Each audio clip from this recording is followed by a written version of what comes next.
equal number of ions missing from their lattice sites. इसमें some ions shift to new interstitial sites. Second, Trusha, coordination high लिखना है बस. Coordination number is high, इसमें लो. ठीक है, आगे देखो. डेंसिटी डिक्रीज किसमें होता है? डेंसिटी डिक्रीज इसमें सेम. डाइलेक्ट्रिक ये बन जाता है. डाइलेक्ट्रिक shows dielectric properties, जबकि ये do not show dielectric properties. इसका dielectric से कोई लेना देना नहीं है.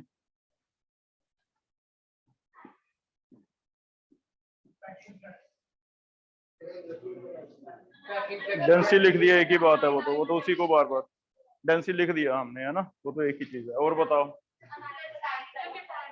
हाँ, साइज लिख सकते हो आप. कोऑर्डिनेशन हाई कब होगा? इससे एक और पॉइंट बनेगा. हाई कब होता है? हमने रेडियस रेशो ज्यादा लेनी है ना. रेडियस रेशो ज्यादा लेंगे तो कोऑर्डिनेशन नंबर हाई होगा, ऑक्टाहेड्रल या क्यूबिक. और रेडियस रेशो ज्यादा कब आएगी? जब साइजेस क्या हो? ऑलमोस्ट सिमिलर हो. तो sizes of cations and anions are similar. बड़े साइज होने चाहिए. इसमें डिफरेंट, जितना ज्यादा डिफरेंसेस होगा उतना ही फ्रैंकल होने के चांस हैं. जितना सिमिलर होगा उतना ही स्कॉटी होने के चांस. ठीक है, तो ये इसी का एक पॉइंट है. मींस कहीं मल्टीपल में आ जाए भी, क्या ये चीज कहना सही है कि स्कॉटी तब होंगे जब कैटाइन और एनाइन के साइज ऑलमोस्ट सिमिलर हैं? ये तब होंगे जब साइज क्या है? डिफरेंट. तो हम कहेंगे हाँ, कह सकते हैं, क्योंकि अगर साइज सिमिलर हैं, रेशो 1 के क्लोज आ रही है. 1 के close means coordination number high हो रहा है, 6 और 8. डिफरेंट है, एक छोटा एक बड़ा है, तो रेशो भी क्या हो जाएगी? कम. रेशो कम हो जाएगी, कोऑर्डिनेशन कम हो गया, तो क्या होगा? फ्रैंकल. ठीक है. और कोई?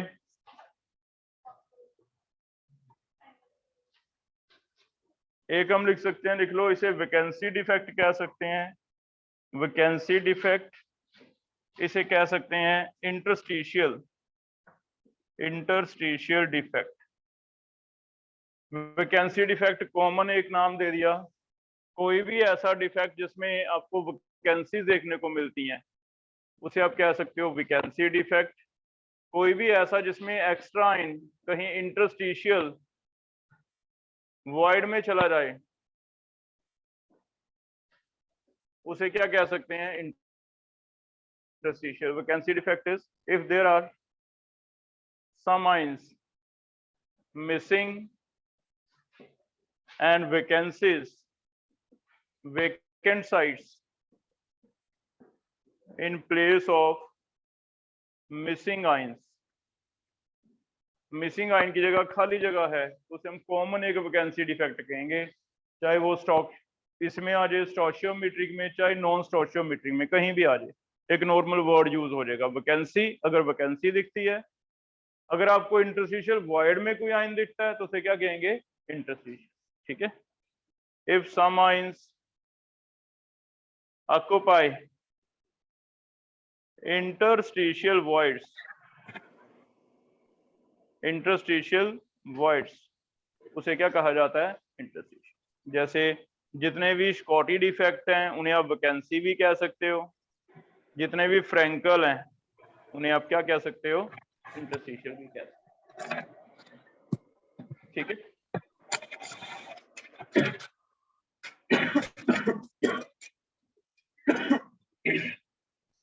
एक लास्ट पे इंपॉर्टेंट बना के लिख लेना बेटा।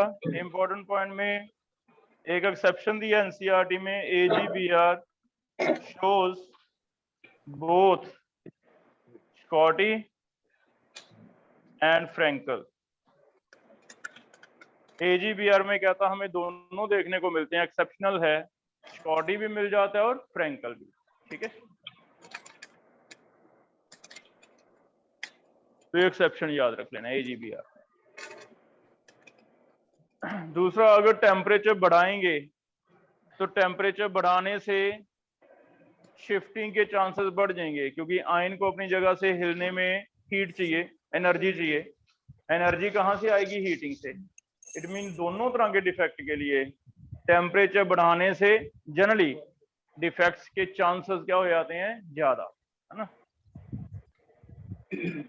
इसलिए कई बार थर्मोडायनेमिक डिफेक्ट भी कह सकते हैं हम। थर्मोडायनेमिक का मतलब क्या हो गया? डिफेक्ट्स इंक्रीज किसके साथ? With temperature. टेम्परेचर बढ़ाने से डिफेक्ट बढ़ जाते हैं, ठीक है। तो यहाँ हाई टेम्परेचर है इसी एरिया में, वहां पे जो क्रिस्टल मिलेंगे,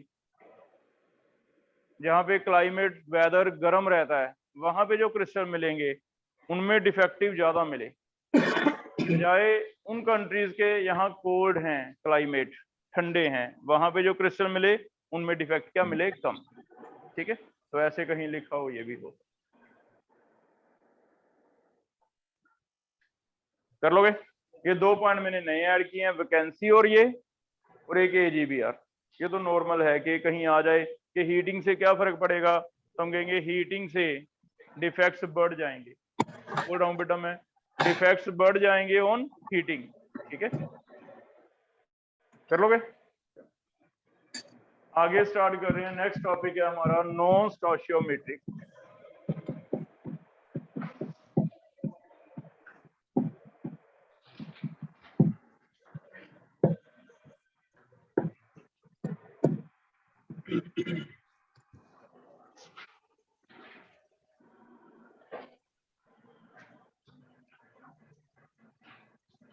नॉन स्टोशियोमेट्रिक डिफेक्ट का मतलब है कि आपका फॉर्मूला चेंज हो जाए।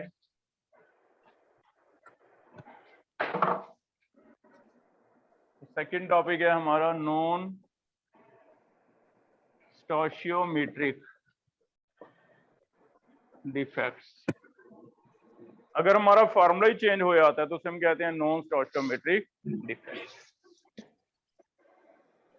इन्हें हमने दो तरह क्लासिफाई कर लिया। एक को नाम दिया जा रहा है मेटल एक्सेस,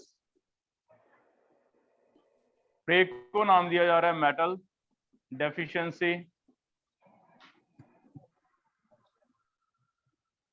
मेटल का मतलब आप मान के चलो, यहां मेटल हम किसे कह रहे हैं? केटाइन को, क्योंकि जनरली आयनिक में मेटल केटाइन बनाता है, नॉन मेटल अनायन बनाता है। तो हमारा यहाँ मेटल का मतलब केटाइन। मेटल एक्सेस का मतलब केटाइन ज्यादा हो जाए पहले से। मेटल डेफिशिएंसी का मतलब केटाइन कम हो जाए। जैसे कॉपर ऑक्साइड का फॉर्मूला है Cu2O, लेकिन ये कहीं ऐसे लिखा हो तो हम समझेंगे भी ये पहले से ज्यादा है। कंपोजिशन देखनी है आपने कि पहले 2:1 था, अब 2.1:1 है। तो हर एक ऑक्सीजन के लिए पहले 2 कॉपर थे, सेम ऑक्सीजन के लिए, एक ऑक्सीजन के लिए अब 2 नहीं है, 2 से ज्यादा हैं, तो इसे कहा जाएगा मेटल एक्सेस। ऐसे मेटल डेफिशिएंसी, जैसे आयरन ऑक्साइड है, इसका फॉर्मूला ये है, लेकिन हमें उसने ऐसे लिख के दिया, तो क्या इसे देख के हम पहचान लेंगे मेटल क्या है? डेफिशिएंसी। क्योंकि एक ऑक्सीजन के पीछे एक आयरन चाहिए, लेकिन यहाँ एक के पीछे एक नहीं है, तो रेशो में फर्क पड़े, है ना। ऐसे नहीं कि ये भी बढ़ जाए ये भी बढ़ जाए, रेशो में फर्क पड़े। ये थोड़ी ना हो सकता है कि मैं ऐसे लिख दूं, क्या ये भी होगा? ये थोड़ी ना हुआ, है ना। वो उतना ही रहने चाहिए। तो रेशो पर एनाइन आपके केटाइन बढ़ गए, पर एनाइन आपके केटाइन कम हो गए, तो दो तरह के हो गए, metal access and metal deficiency, ठीक है। इनके बारे में एक एक करके पढ़ने जा रहे हैं। पहले हम पढ़ रहे हैं मेटल एक्सेस किसे कहा जा रहा है। मेटल एक्सेस का जनरल मीनिंग तो आप समझ गए। क्या ज्यादा हूं? केटाइन ज्यादा हूं। if cations increase, the effect is known as metal access, उसे मेटल एक्सेस कहेंगे अगर केटाइन बढ़ जाते हैं तो।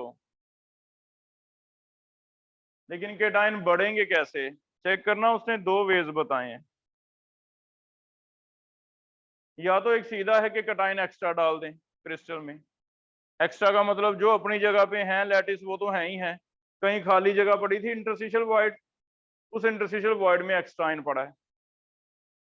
नॉर्मल स्ट्रक्चर बना हुआ है, जहां पे जो होना चाहिए वो तो है ही है, उसके बिना एक्स्ट्रा केटाइन पड़ा है, उसे हम कहेंगे एक्स्ट्रा केटाइन। या तो केटाइन ऐड कर दें, या फिर वो कहता है मेटल एक्सेस आप और भी एक तरह कर सकते हो, केटाइन ज्यादा नहीं करना तो क्या करो, अनाइन निकाल लो, अनाइन निकाल लो, अनाइन की जगह पे वैकेंसी आ जाए। तो मैं मेटल केटाइन को दो तरह ज्यादा कर सकता हूँ, या तो मैं एक्स्ट्रा केटाइन डालूं वो भी हो जाएंगे, या फिर अनाइन निकाल लूं। ठीक है, तो यहाँ दो तरह के दिए हुए हैं। पहला है एनाइन वैकेंसी, एनाइन वैकेंसी, और सेकंड है एक्स्ट्रा केटाइन। पहला एनाइन वैकेंसी समझो। एनाइन वैकेंसी ऑब्वियस है कि क्रिस्टल में कहीं कहीं एनाइन की जगह पे खाली जगह दिख रही है, उसे क्या कहेंगे, एनाइन वैकेंसी। एग्जांपल समझो कहाँ बना है, मेन इसे समझना है हमने, है ना, डेफिनेशन तो अंडरस्टूड है। मेन पूछेगा किस में आता है, कैसे बनता है। तो एनाइन वैकेंसी हमें मिलता है सोडियम क्लोराइड में, लेकिन ऐसे नहीं मिलता। सोडियम क्लोराइड में तब मिलता है, सोडियम क्लोराइड को हीट करना पड़ता है, heated in presence of sodium vapours. Sodium chloride को हीट करना पड़ता है किसकी प्रेजेंस में, सोडियम के वेपर की प्रेजेंस। ठीक है, तब क्या होगा देखते हैं।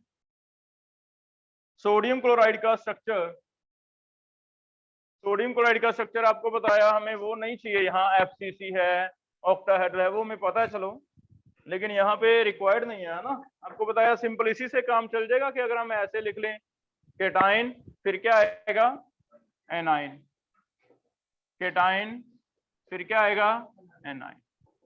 ऐसे एक स्ट्रक्चर पड़ा है हमारे पास।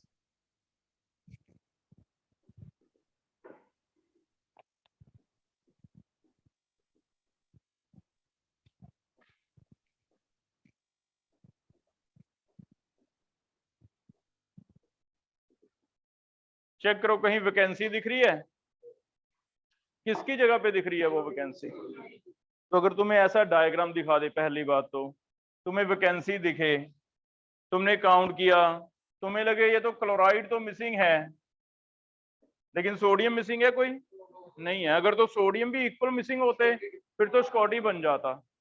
अब आपने देखा कि सोडियम तो मिसिंग है नहीं, लेकिन क्लोराइड कई कई जगह पे मिसिंग है, जैसे यहाँ मिसिंग है, चलो एक और दिखा देता हूँ मैं, यहाँ भी मिसिंग है, क्लोराइड मिसिंग है, तो हम समझेंगे भी ये स्कॉटी नहीं है। वैकेंसी डिफेक्ट तो कह सकता हूं मैं, लेकिन स्कॉटी नहीं है। इसे कौन सा नाम देंगे, एनाइन वैकेंसी। क्लियर है। अब ये एनाइन वैकेंसी बना कैसे, उसने लिखा है कि अगर NaCl को हीट कर दें सोडियम वेपर से तो ये बन जाता है ना। अब थोड़ा मैं इसे समझा देता हूं कि ये बना कैसे होगा। मान लो ये क्रिस्टल ऐसे पड़ा है, इसके ऊपर से यहाँ सोडियम वेपर्स पास हो रहे हैं। जैसे ही सोडियम वेपर पास होंगे क्या होता है, सोडियम वेपर इसके ऊपर स्टिक करने लग सकते हैं, क्योंकि सोडियम जैसे ही यहाँ से निकलेगा, मान लो एक सोडियम निकला है ना, ये ऊपर आएगा, एक्चुअल तो सोडियम, इसके साथ जब सोडियम लगा, हम कहीं वैसे रख लेते हैं कि सोडियम आया, उसने देखा क्लोराइड है नीचे, क्लोराइड है तो सोडियम वेपर्स हैं, क्लोराइड नेगेटिव है, sodium vapours, chloride negative, reaction हो जाएगी बहुत अच्छी। सोडियम पॉजिटिव बनना चाहता है, क्लोराइड नेगेटिव है ही है, एक इलेक्ट्रॉन लूज कर देगा। तो सोडियम की टेंडेंसी क्या होती है, इलेक्ट्रॉन लूज करने की, लेकिन लूज करने के लिए उसको पता है कि स्टेबल तो तभी होगा अगर क्या मिले, क्लोराइड। तो हमने सोडियम वेपर को पहले से तैयार करके भेजा है, he is ready to lose its outermost valence electron, sodium positive बनना चाहता है, लेकिन जैसे उसे क्लोराइड नेगेटिव की सपोर्ट मिली वो जल्दी से NaCl बन जाएगा और इलेक्ट्रॉन लूज कर देगा। Cl कहां से आएंगे, क्रिस्टल के अंदर कहीं Cl पड़े, तो ये Cl जैसे ही ऊपर से सोडियम मिलता है, ये तो पहले से ही निकलना चाहता था, क्राउडिंग थी, ये तो अपने आप ही जंप करके निकलते थे, अब आपने इसे और हिम्मत दे दी, तो क्लोराइड क्या करता है, यहां से जंप करके किसके साथ लग जाएगा, सोडियम के साथ, क्लोराइड बाहर निकल गया, सोडियम के साथ NaCl बन गया, पीछे क्या रह जाएगा, इलेक्ट्रॉन। इलेक्ट्रॉन यहाँ पे आया था बेटा, यहाँ पे क्लोराइड निकला है, वहां पे क्या दिखाएगा आपको, इलेक्ट्रॉन। ठीक है, तो बहुत ही सिंपल है, इसका मतलब ये क्रिस्टल है, इस क्रिस्टल के ऊपर ऊपर कहीं सोडियम आके फिक्स हो गए, यहाँ सोडियम लगे, साथ में नीचे से डिफ्यूज हो गए बाहर, क्या आगे, क्लोराइड, उससे क्लोराइड रिलैक्स भी हो गए, Na को भी फायदा हो गया, दोनों तरफ स्टेबिलिटी बढ़ रही है, रिएक्टेंट सोडियम को भी बेनिफिट है, वो Na पॉजिटिव बन के ऑक्टेट कंप्लीट करके बैठ जाता है, क्लोराइड को भी बेनिफिट है कि क्राउडिंग से बाहर निकल आया, एक लेयर ऊपर बन गई, क्रिस्टल के ऊपर क्या हो गया, एक लेयर बन गई, लेकिन नीचे यहां से क्लोराइड आया है, उस जगह पे क्या होगा, वैकेंसी, और जो एक इलेक्ट्रॉन निकला था, ऐसे अज्यूम कर सकते हैं कि वो इलेक्ट्रॉन कहीं ना कहीं नीचे क्रिस्टल में चला गया, उसके लिए ज्यादा बेटर जगह कौन सी है, वैकेंसी, तो वैकेंसी में इलेक्ट्रॉन चल जाए। क्लियर है, इट मीन देखने से, मैं जब देखूंगा कैसे बन गया उसे छोड़ के, जब मैं देखूंगा क्रिस्टल, मुझे तो ये दिखेगा कि क्रिस्टल में यहाँ पे क्लोराइड होना चाहिए था, वहां इलेक्ट्रॉन है, यहाँ पे क्लोराइड होना चाहिए था, वहां इलेक्ट्रॉन है, तो मैं ऐसे कह दूंगा भी ये तो क्लोराइड की जगह पे खाली जगह है, और क्लोराइड मींस अनाइन, अनाइन की जगह पे वैकेंसी, इसे कौन सा डिफेक्ट किया जाता है, अनाइन वैकेंसी। क्लियर है, तो ये बनता कैसे है, NaCl heated in presence of sodium vapours, clear है, sodium ions, sodium vapours react with chloride ion, कहां से आ रहे हैं, from crystal, to form NaCl, या NaCl बना देंगे, इलेक्ट्रॉन डिफ्यूज इन क्रिस्टल, कहां पे, at site of chloride vacancy, यहां पे क्लोराइड की वैकेंसी क्रिएट हुई है, वहां पे क्या मूव कर जाएगा, इलेक्ट्रॉन। ठीक है, हो जाएगा, इसका मतलब हमें पता था कि स्कॉडी डिफेक्ट की वजह से, क्राउडिंग की वजह से क्लोराइड निकलना चाहते हैं, लेकिन उन क्लोराइड को हमने खुद हेल्प कर दी, कैसे हेल्प कर दी, मैंने उन्हें लालच दिया, दिस इज सिमिलर टू कि मैं हाथ पकड़ के खींचता रहूं दो दो तीन तीन को, है ना, तो ये सोडियम ऊपर से आएगा, इसने हाथ पकड़ के खींच लिया क्लोराइड को, इससे क्लोराइड को बाहर आना क्या लगा, इजी, ऊपर ऊपर एक और लेयर बन गई सोडियम क्लोराइड की, हाँ नीचे क्या पैदा हो गई, तो क्या कर लोगे बेटा, हो जाएगा। नेक्स्ट लिख रहे हैं इसके इफेक्ट्स क्या हैं, इफेक्ट्स का मतलब और क्या क्वेश्चन बन सकते हैं, सिंपल पहला अभी एक क्वेश्चन हुआ है हमारा कि NaCl is heated in presence of sodium vapours, type of defect formed is, तो हम कहेंगे ये अनाइन वैकेंसी है, क्या ये स्टोइकियोमेट्रिक है, हम कहेंगे नॉन स्टोइकियोमेट्रिक। ठीक है, कर लोगे बेटा, अभी तक इतना क्वेश्चन हुआ है, लेकिन इसके कुछ एक और क्वेश्चन भी बनेंगे, इफेक्ट्स हैं, सबसे इंपॉर्टेंट क्वेश्चन ये जो इलेक्ट्रॉन आगे ना इसका बनता है, जो इलेक्ट्रॉन्स प्रेजेंट हैं, electrons present with in crystal, इन्हें एक नाम दिया जा रहा है, आर नोन एज, इन्हें एक नाम दिया है एफ सेंटर्स, एफ का मतलब है फारबिन, फारबिन सेंटर लिखा हुआ है, फारबिन अकेला लिखा हो, ये एक जर्मन वर्ड है,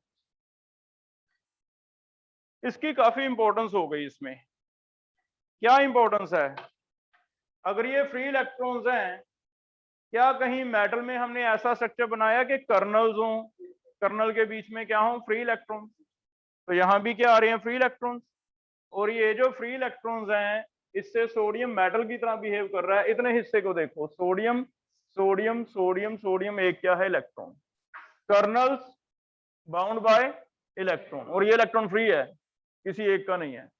क्या इतना हिस्सा क्या आपको मेटालिक लग रहा है? अब अगर ये मेटालिक हो गया, मेटल की तरह लगने लग गया, तो ये एक्साइटेशन दिखाएगा इलेक्ट्रॉन, एक्साइटेशन दिखा सकता है। ऊपर से लाइट पड़ी, लाइट से इलेक्ट्रॉन हायर शेल में गया, फ्री है ना, क्योंकि वैलेंस शेल में गया, वैलेंस से दोबारा नीचे आ गया। अब इलेक्ट्रॉन, लाइट पड़ी, थोड़ा सा एक्साइट होके हायर शेल में गया, लाइट एब्जॉर्ब करके हायर में चला गया, लेकिन रहता नहीं, आपको पता है एक्साइटेड स्टेट में नीचे आ जाएगा। क्या नीचे आते हुए कोई लाइट छोड़ेगा भी?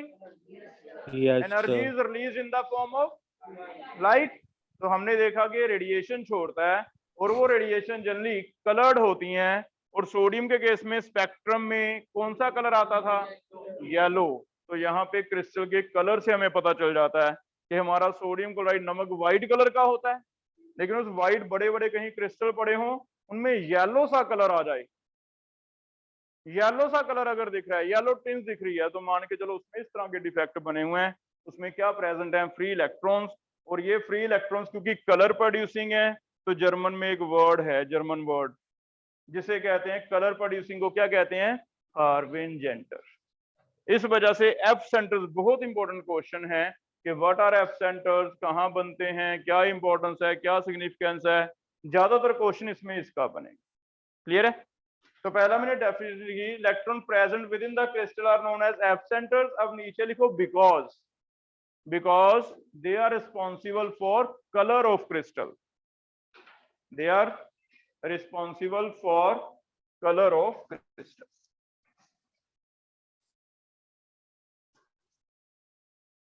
तो अगर हमें क्वेश्चन आता है what are F centres and what is their significance, तो तुम कहोगे एफ सेंटर डिफेक्टिव क्रिस्टल में कई बार मिल जाता।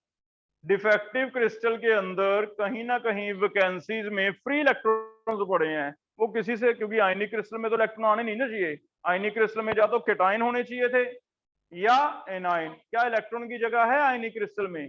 नहीं है। तो अगर आपको क्रिस्टल में इलेक्ट्रॉन मिलते हैं, तो इसका हमें समझ नहीं आ रहा था पहले तो कि मेटल है या क्या है, क्या बन गया, कहीं हम गलत तो नहीं पढ़ा रहे सारा कुछ, लैटिस एनर्जी टॉपिक। फिर हमने सोचा भी नहीं, ऐसा नहीं है, तो बहुत ही कम है, उसका लॉजिक हमें यहाँ से मिला कि तो इस वजह से बने हैं कि इनमें डिफेक्ट आ गए।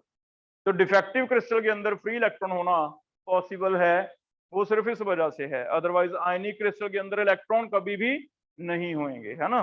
तो ये भी एक बड़ा शॉकिंग था हमारे लिए कि आयनिक क्रिस्टल के अंदर इलेक्ट्रॉन क्या कर रहे हैं, तो उसका रीजन भी हमें यहाँ से मिला कि डिफेक्ट है। मोर ओवर इनका पता कहाँ से चलता है? कुछ एक केसेस में कलर आ जाता है इलेक्ट्रॉन की फ्री एक्साइटेशन की वजह से, इस वजह से एक नाम भी दिया जाता है फार्वेनजेंटर, एफ सेंटर्स हो जाएगा। ये फार्वेन एफ सेंटर जो है, सोडियम क्लोराइड को अगर सोडियम वेपर में हीट कर दें तो हमें पूछा जाएगा कलर, तो हम कहेंगे येलो आता है, that is due to F centres. लेकिन ऐसे फिर कोई और आइडिया लगा सकते हो क्या? किसी और का एस ब्लॉक में फ्लेम कलर आपको याद है? लिथियम का याद है किसी को? क्रिम्सन और पिंक, है ना, पिंक कह दें। तो अगर लिथियम क्लोराइड को हीट करें लिथियम वेपर में, तो हमें पिंक सा कलर भी मिलता है, that is also due to F centres. Potassium में कोई पेल वायलेट सा कलर आता था, है ना, वायलेट या लिलाक लिखा रहता था, तो ये कलर आपको फिर से फ्लेम वाले मिल गए, ये फ्लेम कलर्स ही हैं। तो यहाँ उन्हीं को याद रख के आंसर देना है। आपको कहेगा सोडियम क्लोराइड को सोडियम वेपर में हीट किया तो पेल येलो कलर आ गया, लिथियम क्लोराइड को लिथियम से हीट किया तो पिंक। हो सकता है थोड़ा बहुत डिफरेंट दिए हों, आपको जो एनसीईआरटी में दिए वो याद करने। ये 3 लिखे हुए हैं हमें, पोटाशियम क्लोराइड का वायलेट लिखा हुआ है ना, कौन सा है, वायलेट या लिलाक लिखा। क्लियर है? तो हमारा क्वेश्चन ये बनेगा कि भी कलर हमने नमक का देखा है, घर पे हम नमक खाते हैं तो व्हाइट रहता है, लेकिन कई जगह पे हमें नमक दिखा उसमें येलो सी टिंज थी, येलो सा कलर था, हल्का सा येलो, वो समझ नहीं आ रहा क्यों आ रहा है। तो तुम एक्सप्लेन करोगे भी ये डिफेक्ट की वजह से है, इसे कहीं से सोडियम वेपर एक्स्ट्रा मिल गए, सोडियम वेपर एक्स्ट्रा मिलने से इसमें फ्री इलेक्ट्रॉन्स आ गए, फ्री इलेक्ट्रॉन आने की वजह से इनका कलर आ गया जिसे हम एफ सेंटर्स कहते हैं, और कलर कौन सा आता है जनरली? येलो। ठीक है, हो जाएगा बेटा। तो नमक का कलर येलो हो सकता है, कहीं नमक वाइट है प्योर, लेकिन कहीं येलो कलर दिख सकता है, तो हम उसका एक्सप्लेनेशन दे सकते। क्लियर है? ठीक है, तो ऐसे पूछो, कुछ भी पूछना है तो। ये पहला मेन पॉइंट था एफ सेंटर्स, यहां तक कोई डाउट है? सेकंड, तुम खुद सोचो कि डेंसिटी पे क्या इफेक्ट पड़ना चाहिए। ये बुक में नहीं लिखा हुआ, ये हम अपनी तरफ से करेंगे। Density decrease. जब भी वैकेंसीज हैं, आई थिंक जब भी वैकेंसीज हैं कमी होनी चाहिए, क्योंकि वैकेंसी का मतलब वहां पे मास आना चाहिए था इन, लेकिन है नहीं तो क्या होगा? कम। ठीक है,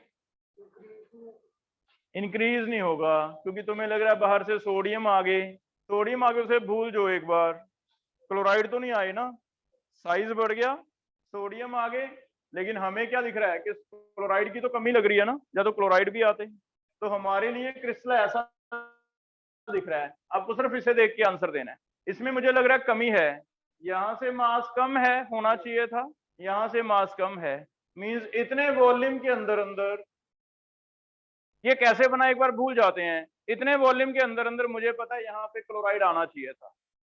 35.5 AMU यहां से गायब है, 35.5 AMU यहां से गायब है, 71 AMU मेरा गायब है, वॉल्यूम तो उतना ही है, इसका मतलब डेंसिटी क्या हो गई? कम। ठीक है, तो डेंसिटी हमेशा क्या होगी? डिक्रीज। क्लियर है? तो ऐसे सोचना, कर लोगे बेटा?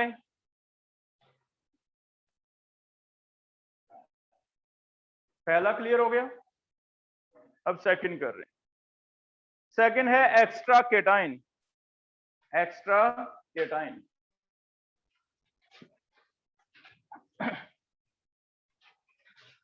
एक्स्ट्रा केटाइन हमें मिलता है, अच्छा कहीं लिखा हो इसे, कहीं लिखा हो ऐसे, ऐसे मल्टीपल में देगा ऐसी चीजें, है ना, उसमें कंफ्यूज करता है आपको। कहीं ऐसे लिख दे भी ये वाला जो डिफेक्ट था, ये बताओ क्या ये सिमिलर था स्कॉटी के साथ या फ्रैंकल के साथ? वैकेंसी किसमें बनी थी? मैं सिमिलर कह रहा हूं, नहीं तो सेम तो फिर स्कॉटी बनी जाता है ना। तो अगर कभी ऐसा चॉइसेस आपके पास भी जाता तो तुम्हें स्कॉटी चूज करना है या फ्रैंकल, तो हम कहेंगे ज्यादा तो ये किससे रिजेंबल कर रहा है? स्कॉटी से, तो इट रिजेंबल स्कॉटी, है ना। ये तुम्हें अलग से लिखने की जरूरत नहीं है, ये तब है जब तुम्हें पूछे ऐसे ट्विस्ट करके क्वेश्चन दे भी, बताओ दो ऑप्शंस हैं किसके साथ ज्यादा रिजेंबल कर रहा है, तब तुम कहोगे भी हाँ स्कॉटी के साथ लग रहा है, क्योंकि स्कॉटी में भी वैकेंसी बनती थी, यहाँ भी क्या है? वैकेंसी। बताओ क्लोराइड निकल गए आइन, क्लोराइड निकल गए तो बताओ पॉजिटिव चार्ज ज्यादा हो गया या नेगेटिव ज्यादा हो गया? पॉजिटिव ज्यादा। सेम रहा, क्योंकि इलेक्ट्रॉन तो छोड़ गया ना, तो ओवरऑल क्या रहेगा? न्यूट्रल। ठीक है, क्रिस्टल हमेशा न्यूट्रल रहता है भी, न्यूट्रलिटी मेंटेन करना मेन फीचर रहेगा उसका, वो तो उसने करनी ही करनी है ना। तो ये मैं तुम्हें समझा रहा हूँ कि कंफ्यूज नहीं होना, कैसे भी ट्विस्ट करके क्वेश्चन पूछे, कोशिश करे, हमें नहीं होना। ठीक है, सेकंड, सेकंड है due to extra cation. Due to extra cation, extra cation वाला एग्जांपल पहले समझ लो। हमें जिंक ऑक्साइड में मिलता है, जिंक ऑक्साइड का क्रिस्टल आपको ऐसे दिखाएगा, डायग्राम अगर आपको पहचाननी है तो। जिंक ऑक्साइड आपस में पैकिंग करके बैठे हैं, लेकिन कहीं कहीं जिंक एक्स्ट्रा भी हैं, और वो एक्स्ट्रा कहीं अपनी जगह से मिसिंग नहीं है, अपनी जगह सारी भरी हुई है, जहां पे होने चाहिए थे वहां पे हैं, यहाँ पे एक्सपेक्टेड है वहां तो है ही है, लेकिन यहां कहीं जिंक एक्स्ट्रा भी है। फ्रैंकल का फर्क पता चला? फ्रैंकल में क्या होता था? अपनी जगह से हिल जाता था। यहां मैंने देखा भी, पहले काउंट करते हैं, एक जिंक एक ऑक्साइड, एक जिंक एक ऑक्साइड, एक जिंक एक ऑक्साइड, बैलेंस्ड है। हमने देखा है तो गायब तो है ही नहीं कोई। फिर एक्स्ट्रा जिंक क्यों पड़ा है? एक्स्ट्रा केटाइन हो गया, तो एक केटाइन एक्सेस हो गया, केटाइन एक्सेस तो समझ आ गया।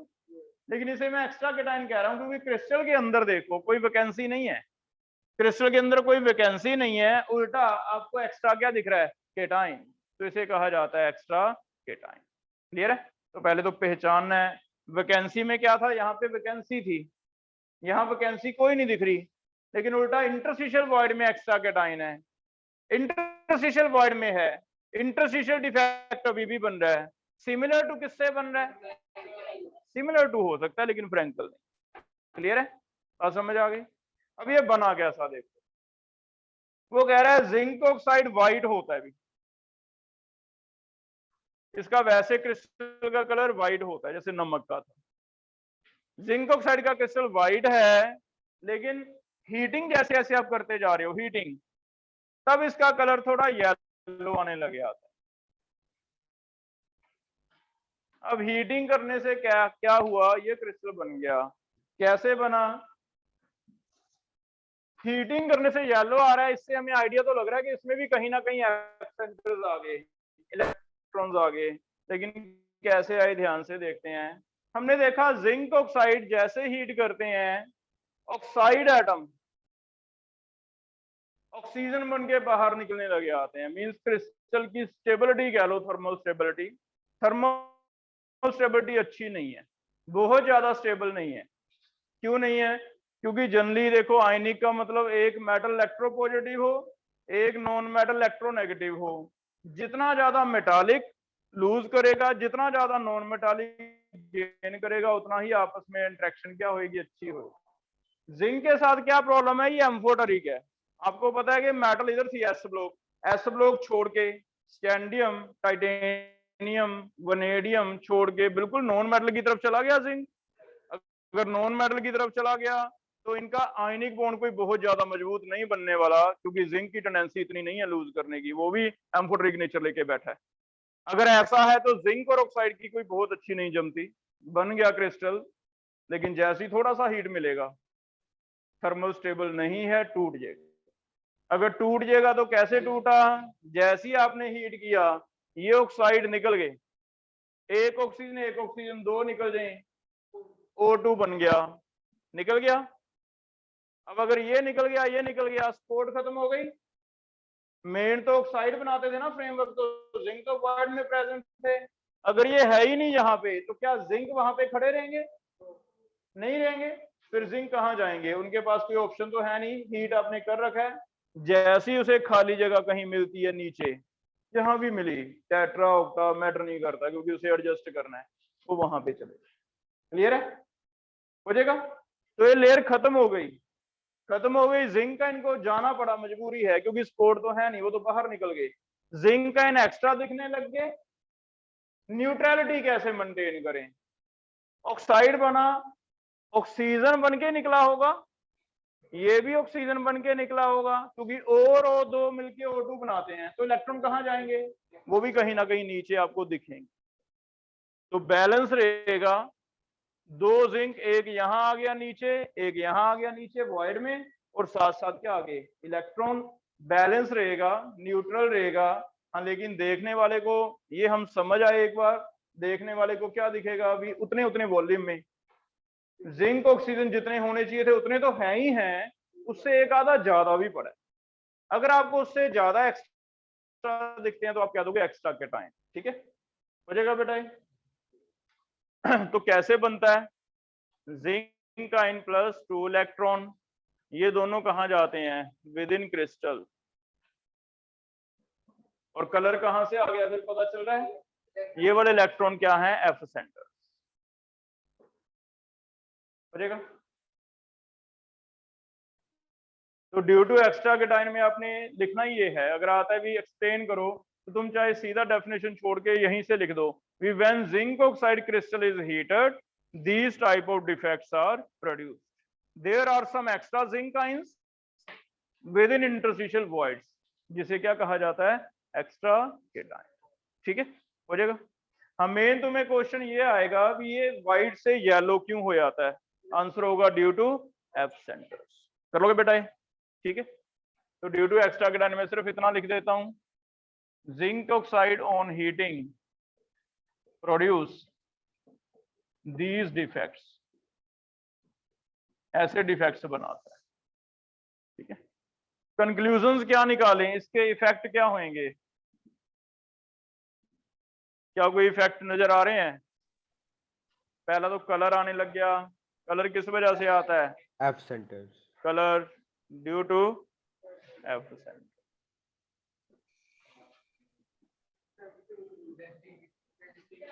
डेंसिटी इंक्रीज होएगी अब, क्योंकि एक्स्ट्रा आयंस है ना। फ्रैंकल में तो सेम रहती थी, क्योंकि जिंक हिल जाते थे अपनी जगह से। यहाँ देखो जिंक अपनी जगह पे तो है ही है, ये तो समझ नहीं आ रहे एक्स्ट्रा कहाँ से आ रहे हैं। अगर एक्स्ट्रा आ रहे हैं उतने ही वॉल्यूम के अंदर जो चाहिए थे वो तो है ही है, उसके बिना एक्स्ट्रा मास पड़ा है। एक्स्ट्रा मास पड़ा है तो एक जिंक दो जिंक, कितने एमयू बढ़ गया, मास बढ़ गया, डेंसिटी क्या हो गई? ज्यादा। तो एक सिंगल आएगा मेरे ख्याल में पूरे डिफेक्ट में, यहाँ डेंसिटी इंक्रीज भी होगी, इसलिए इंपॉर्टेंट है। जिंक ऑक्साइड वाला, एक्स्ट्रा केटाइन वाला, इसी में आई थिंक डेंसिटी इंक्रीज होगी। बाकी हम कंक्लूजन करेंगे, है ना। बाकियों में डेंसिटी डिक्रीज तो हुई है, इंक्रीज कभी नहीं हुई। क्लियर है? एक्सक्यूज मी बेटा, सर। दोनों क्लियर है? Excuse me sir. हाँ, अगर एक्स्ट्रा वैकेंसीज हैं बेटा, यहाँ भी वैकेंसी तुम्हें दिखती है, वहां पे तुम कह सकते हो सेमी करैक्टर आ सकते। ठीक है, एंट्रोपी क्या होएगी बताओ? जितने भी डिफेक्टिव क्रिस्टल हैं, एक ideal crystal means ordered arrangement, एक non ideal means disorder. Order से डिसऑर्डर, तो एंट्रोपी ऑलवेज इंक्रीज। ये एक अलग से पॉइंट बना के लिख लो, entropy is more for defective crystals. आपको ज्यादा सोचना ही नहीं है क्या बना, वैकेंसी बनी, केटाइन बना, नहीं, सीधा ऑर्डर से क्या हो गया? डिसऑर्डर। तो entropy is more for defective crystal because disorder increase, because disorder increase, disorder बढ़ गया, तो सीधा याद रखेंगे।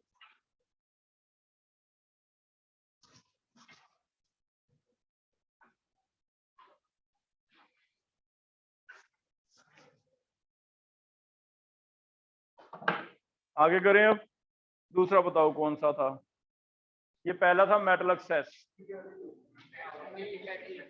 सेकंड कौन सा है? Metal deficiency. Metal deficiency means cation कम करने हैं। अभी कोई दिमाग लगाओ कैसे कैसे होएगा, किसकी जगह वैकेंसी, कौन सा एक्स्ट्रा?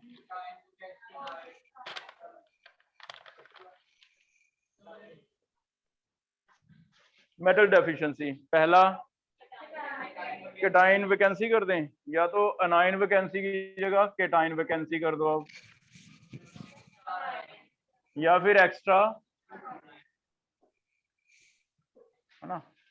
पीछे चेक करो, कॉपी पे उल्टे कर दिए बस हमने, उसमें अनाइन वैकेंसी थी, इसमें क्या है? Cation vacancy. ठीक है, दो ऑप्शन।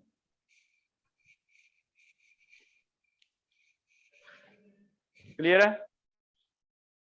मेटल एक्सेस किस किस वजह से थे? मेटल एक्सेस ये दो वजह से थे, या तो पहला एक्स्ट्रा केटाइन या फिर अनाइन वैकेंसी। बस इसका उल्टा लिखना है, अनाइन वैकेंसी की जगह केटाइन वैकेंसी, केटाइन एक्स्ट्रा की जगह अनाइन। ठीक है, क्लियर है? लेकिन हमें एक ही तरह के दिए हुए हैं, ये एक्स्ट्रा अनाइन कहता है ही नहीं। इनके बारे में तो सीधा इतना क्वेश्चन लिखना है, why extra anion type defects are not found? Yes. The answer is generally anions being bigger, anion ज्यादा बड़े होते हैं generally, do not fit into voids. So extra anion in voids are rarely found. इनके मिलने के chances नहीं है, है ना। तो ये तो सिर्फ इतना क्वेश्चन पूछेगा तो मैं मीन्स एक काम तो हमारा इजी हो गया, 4 की जगह 3 ही तरह के पड़े।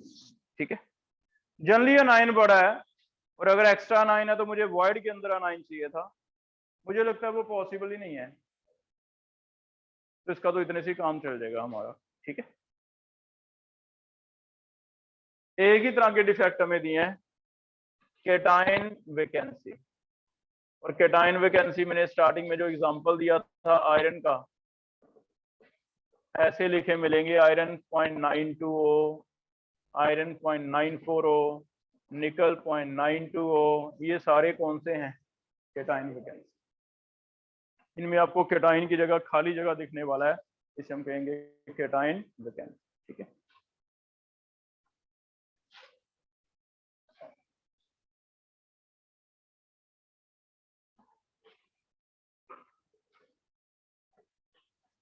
अब इसमें क्वेश्चंस, पहले तो सिंपल क्वेश्चन आपको आ गया, कॉपर 2.1 हो, किस तरह का डिफेक्ट है? Metal access. आयरन 0.94 हो, मेटल डेफिशिएंसी।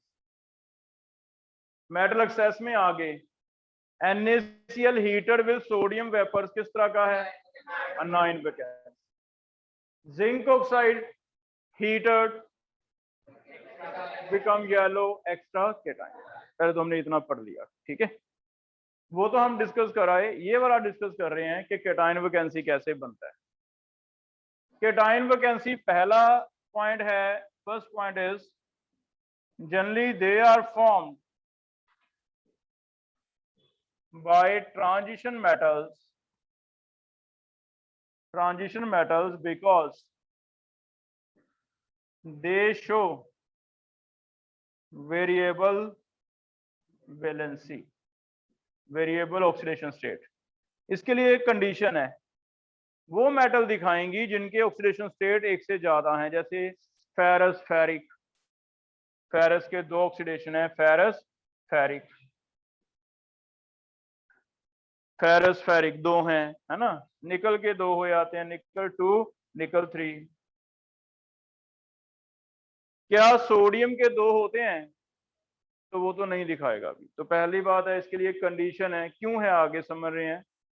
ट्रांजिशन मेटल में इसलिए होता है क्योंकि ये 2 ऑक्सीडेशन स्टेट दिखाते हैं। अगर मैं इसकी बात करूं, क्या कोई मुझे बताएगा कि which one is more stable, which one, ferrous और ferric is more stable on basis of configuration, electronic configuration के बेस पे देखो।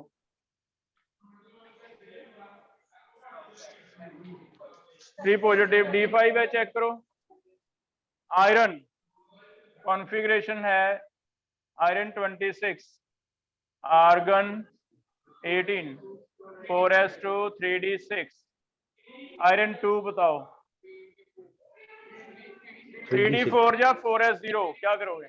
4s0 ना, इसे हम ऐसे लिखते थे कि बाहर वाला शेल 4s ही है, और जब इलेक्ट्रॉन निकलेंगे किस में से निकलेंगे? 4s में से। याद है ये?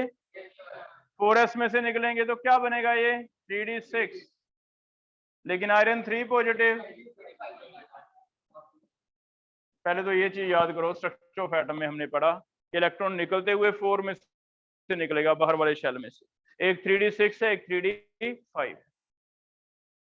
फिर 3d5 क्यों स्टेबल कह रहा है? हाफ, D5 इज हाफ फिर स्टेबल कॉन्फ़िगरेशन। याद है?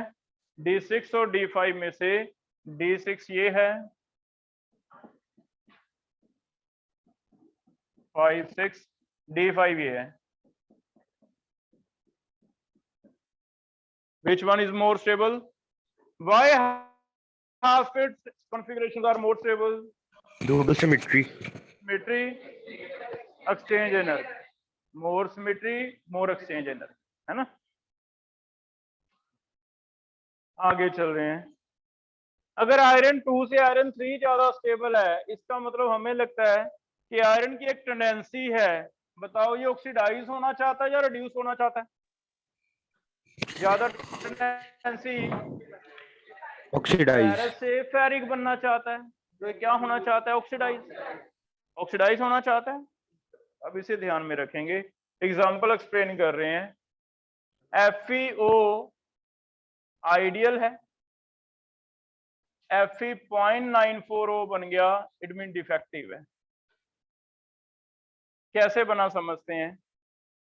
पहले नॉर्मल FeO था, उसमें ये चीज थी कि iron 2 positive oxide 2 negative, Fe2 positive oxide 2 negative, iron के नीचे ऑक्साइड, ऑक्साइड के नीचे आयरन, ऐसे पड़ा है। ये मैं नॉर्मल दिखा रहा हूं, इसमें कोई भी डिफेक्ट नहीं है, क्योंकि हर कोई अपनी लैटिस पॉइंट पे, हर कोई अपने साइड पे है जहां पे होना चाहिए था, जहां एक्सपेक्टेड है वहां पे दिखता है ना। क्लियर है। लेकिन आप कह रहे हो ये क्रिस्टल में जो फेरस हैं, इनकी इच्छा है खुद की कि क्या बनना चाहते हैं, फेरिक बनना चाहते हैं ना। अब फेरिक बनने के लिए इन्हें ऑक्सीडाइज होना पड़ेगा, ऑक्सीडाइज होने के लिए इन्हें इलेक्ट्रॉन लूज करने पड़ेंगे, इलेक्ट्रॉन लूज करने के लिए कोई इलेक्ट्रॉन गेन वाला आ जाए। तो ये क्रिस्टल आपका एयर में रख दिया आपने ओपन, एयर में कोई ऐसा एलिमेंट है जो बहुत जल्दी इलेक्ट्रॉन छीन लेता है किसी के, ऑक्सीजन की एडिशन क्या लेते हैं, ऑक्सीडेशन, इज इट ऑक्सीडेशन। अगर कहीं से हीट मिल जाए, रिएक्शन होने लग जाए, तो एक चांस है कि iron is ready to lose electron and oxygen is ready to gain electron, जिसकी वजह से हमने देखा कुछ एक आयरन 2 पॉजिटिव वाले कन्वर्ट हो जाते हैं 3 में, कुछ एक आयरन 2 वाले किस में कन्वर्ट हो जाते हैं 3 में। अगर आयरन 2 की जगह 3 बन गया, 2 की जगह 3 बन गया, 2 इलेक्ट्रॉन लूज किए, ऑक्सीजन ने 2 गेन कर लिए होंगे। क्लियर है। अब वो जो 2 ऑक्सीजन इलेक्ट्रॉन गेन करके निकला, वो कहीं बाहर थोड़ी ना गया, वो इसके साथ ही कहीं ना कहीं रहेगा। तो इसके ऊपर एक लेयर बना ली, मान लो यहाँ ऑक्सीजन लग गया है ना, ऑक्साइड आपने पंगा लिया, आयरन ने पंगा लिया इसे बुला के, इसके साथ ही चिपकेगा, ये बाहर तो नहीं जाएगा, चिपक गया। अब इसका क्या करें फिर, इसका क्या करें, कहीं ना कहीं नीचे वाला आयरन 2 पॉजिटिव वो डिफ्यूज हो जाएगा, डिफ्यूज होके क्राउडिंग हो ही रही थी, डिफ्यूज होके इसे बैलेंस करने के लिए यहां लग गया। क्लियर है। फिर से कोई 2 आयरन ऐसे ही करेंगे, 3 बन जाएंगे, वो स्टेबल हो जाएंगे, वो 3 बने, एक ऑक्साइड कहीं लग जाएगा साथ में, मान लो यहाँ ऑक्साइड लग गया। इसे स्टेबल करने के लिए क्या करना पड़ेगा, ये 3 हो गया था, ये 3 हो गया, अब 3 वाला तो बाहर नहीं आएगा, क्या करना पड़ेगा, 2 वाले को अपना सैक्रिफाइस करना पड़ेगा। वो कहता चलो मैं इसे संभालता हूँ ना, फ्रेंड्स हैं आपस में मदद कर रहे हैं एक दूसरे की। तो आयरन 2 पॉजिटिव बाहर आ गया, बन गया क्रिस्टल। अब हम इसे देखते हैं, हमें नहीं पता कैसे बना, कोई इसे बाहर से आगे देखता है, बाहर से आगे देखता है, उसे क्या लग रहा है, उसे लग रहा है भी ये जगह तो खाली है, यहाँ पे आना चाहिए था, फेरस है नहीं, उसे लग रहा है ये भी खाली है। वो ऐसे गलती निकाल देगा ना भी, या तो कहेगा हमें तुमने गलत बनाया, यहाँ पे आयरन आना चाहिए था, यहाँ पे आयरन आना चाहिए था, फिर हम उसे समझाएंगे भी नहीं ये डिफेक्टिव है, आइडियल नहीं है ना। तो हमें पता चल रहा है कि इसकी जगह क्या है, वैकेंसी। किसकी जगह पे वैकेंसी है बताओ, तो क्या ये केटाइन की जगह पे है, तो इसे हम कहते हैं केटाइन वैकेंसी। ठीक है। तो सिर्फ ट्रांजिशन मेटल ही ऐसा कर सकती हैं कि कुछ एक आयरन अपना मतलब निकाल लेंगे, दूसरों की परवाह है नहीं, उन्होंने अपना मतलब निकाला, 3 बन गए, लेकिन बाकी तो सारे फ्रेंड्स हैं ना, फैमिली मेंबर्स हैं, तो उसकी हेल्प करने के लिए बाकी अपना सैक्रिफाइस करते हैं, अपनी जगह छोड़ के जो ऑक्साइड बना उसके साथ लग जाएंगे। क्योंकि उन्हें अपनी जगह छोड़नी पड़ी, तो हमें ऐसे दिखेगा कि केटाइन की जगह पे क्या है, vacancy. Is that clear. It means क्या कोई एटम जिसकी वेरिएबल वैलेंसी नहीं है, क्या वो ये चीज कर सकता है, वो तो कर ही नहीं सकता। तो हमें कहते भी NaCl ऐसे क्यों नहीं दिखाता, बताओ। हम कहेंगे सोडियम की वेरिएबल ही नहीं है, सोडियम तो सिर्फ +1 दिखाता है। MgO क्यों नहीं दिखाता, नो वेरिएबल।